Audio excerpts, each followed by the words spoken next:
Good morning, stringers. This is Voodoo Stick Mod. I am going to be doing a double applique today of the Try and Stop Us Rosie the Riveter design. I'm doing the 6x10 today, but it will work the same for the 5x7. I'm doing this video because somebody did ask a couple questions about doing applique when there's more than one. And there's a few files that String Theory has which have more than one applique, but there wasn't one that was really just straight up two that was as straightforward as this one. There's a stuffy that has a couple, but you have to like cut a little bit differently than normal on that one. So I decided that I would just make a video for you all. So I have printed out my color stop sheet so that I could make any notes. And the first color stop is going to be the blue, which will be this outer circle. Okay, so that the color that is placed here tells you what color this applique fabric should be. Okay, so that's going to be a fabric dye line.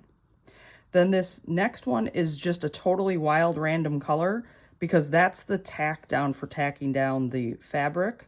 So that's just a totally random color. You can pick whatever you want for that. It doesn't have to be the color listed here. The next color listed is the dye line for the inner applique.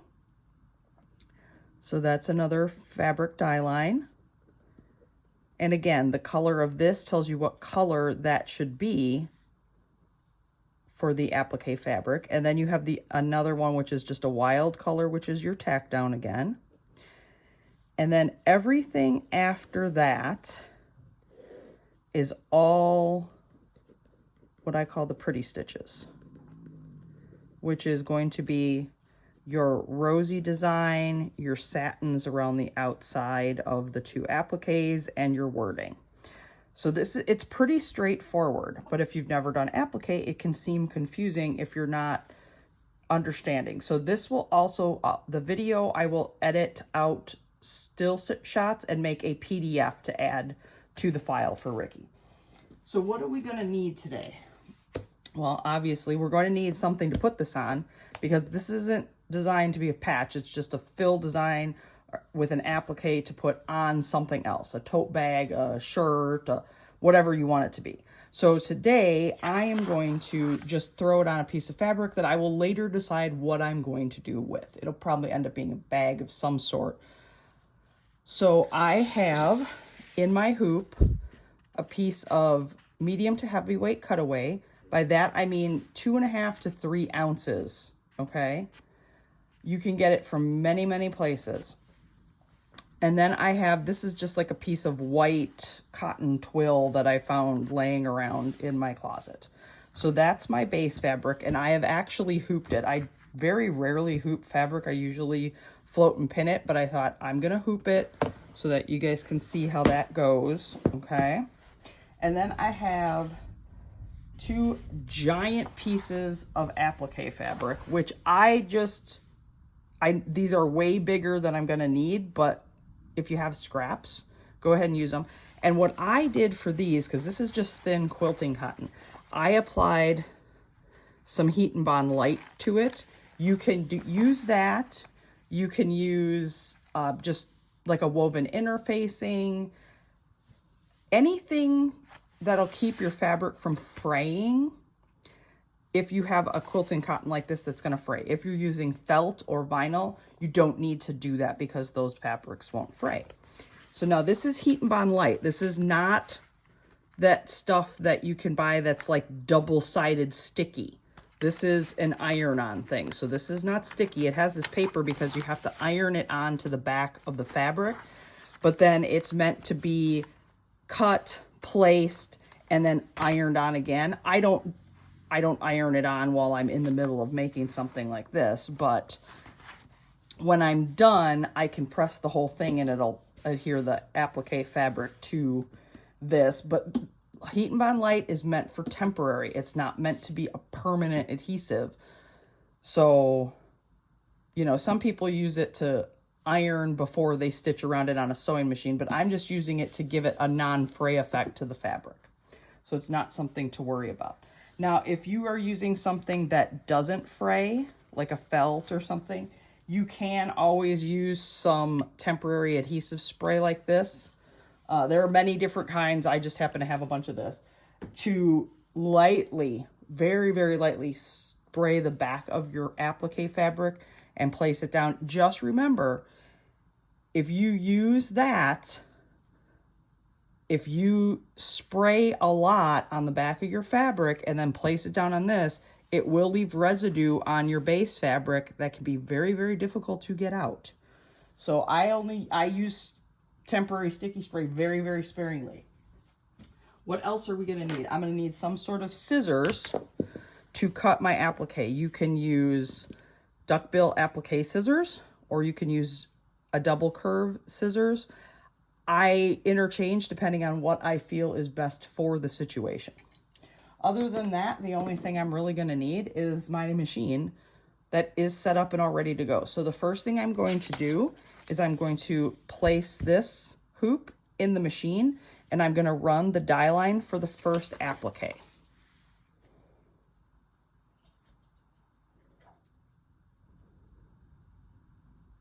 I am back and I have stitched the die line for the first applique.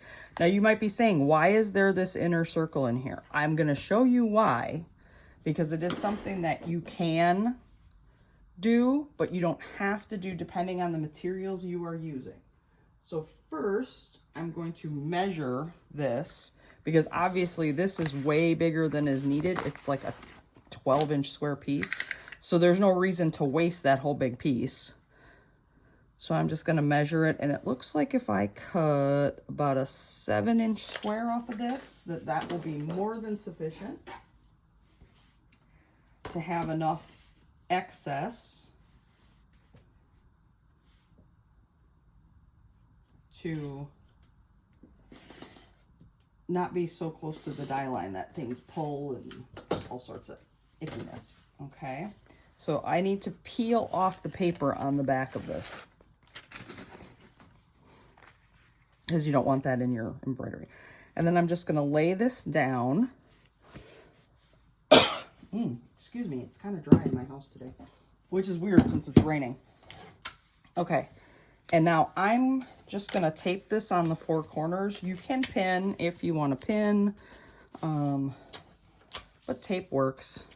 A lot of times I will be wild and I'll just throw it in there and just let it go, but I'm going to be good. I'm going to tape it so you can see.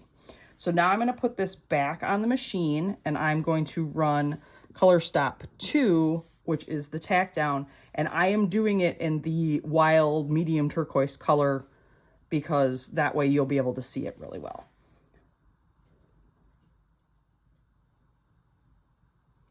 I'm back, and as you can see, I have the zigzag tack down here. I'm going to pull these pieces of tape up here, I don't need those there anymore. Okay. And I said I would show you why this is like this. Okay, on a typical applique that is just using thin cotton like this, what I'm going to do is trim around this outside edge, okay?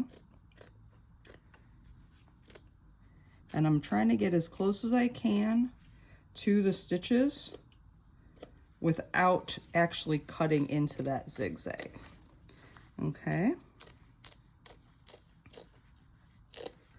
You can always go back and catch it. Now, I find my double curves work better for me for this, but you can use applique like duckbills, okay?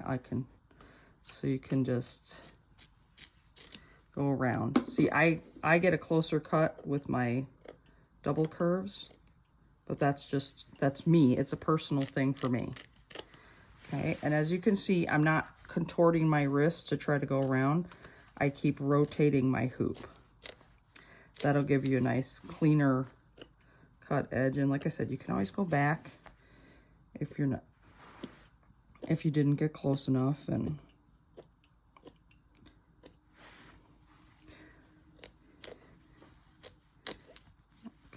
okay, almost to the end of this one.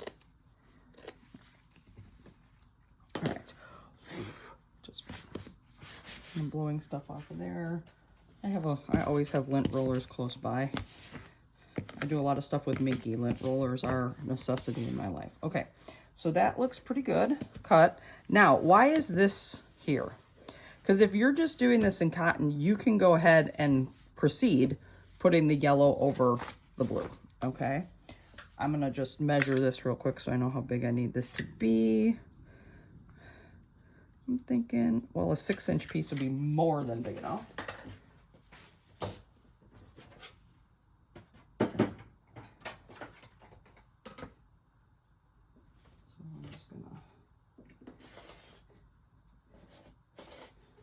Go ahead and cut out that.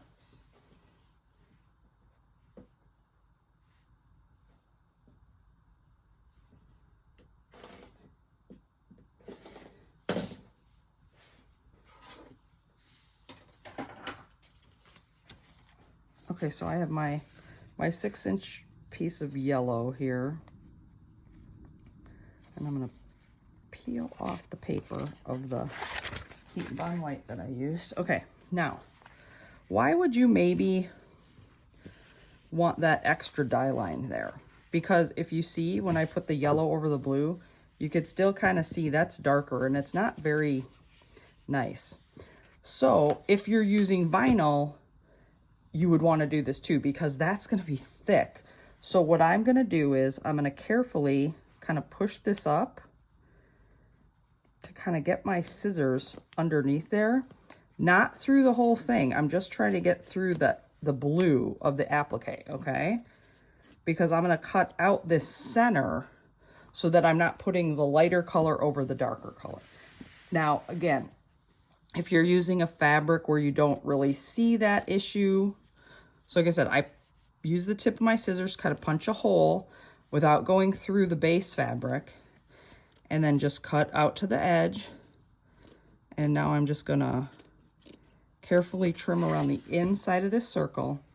Now, like I said, if you're using quilting cotton or another thinner type material, even a twill like what I'm using for the base, if you can't see through your yellow, or it's not that big of a deal to you that the color is slightly distorted from the original fabric because of the blue behind the yellow, you can go ahead and just throw, like, run the dye line for the yellow, but I'm gonna cut that out because then when I lay the yellow down, it's gonna be more true to color, okay? So I just wanted to cut that out. Okay, and now I'm going to put this back on the machine and I'm going to run color stop 3, which is the dye line for the yellow. Okay.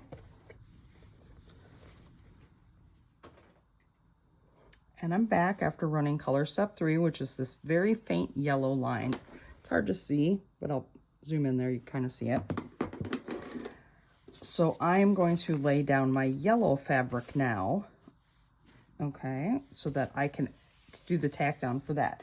Now again, if you are using something where you can't see through it, say you're using a super thin vinyl or something, that's fine. You don't have to cut out that center, but I wanted to show you how to do it because to some people, they wouldn't even think to do that because typical applique is you place fabric down, you cut around the outside, you move on. So this, now I'm going to run color stop 4, which is going to tack the yellow so that I can trim around this outside edge.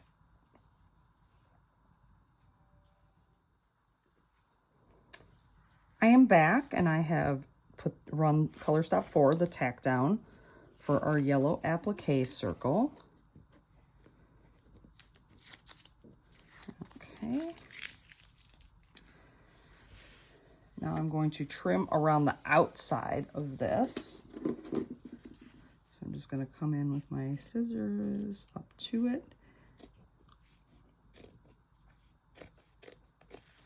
And again, I'm getting as close as I can to that without snipping through.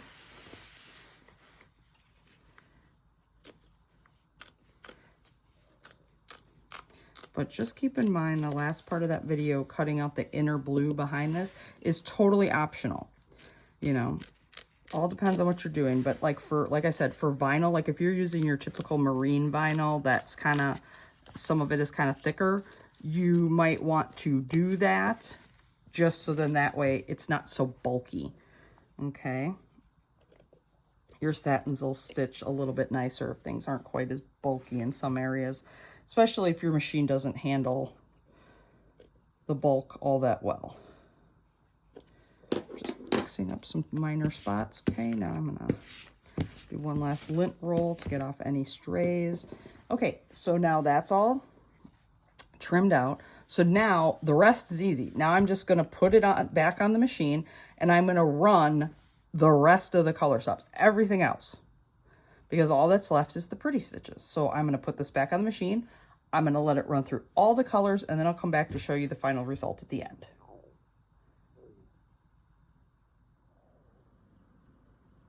And now that all the colors, pretty colors, have been stitched, it is done.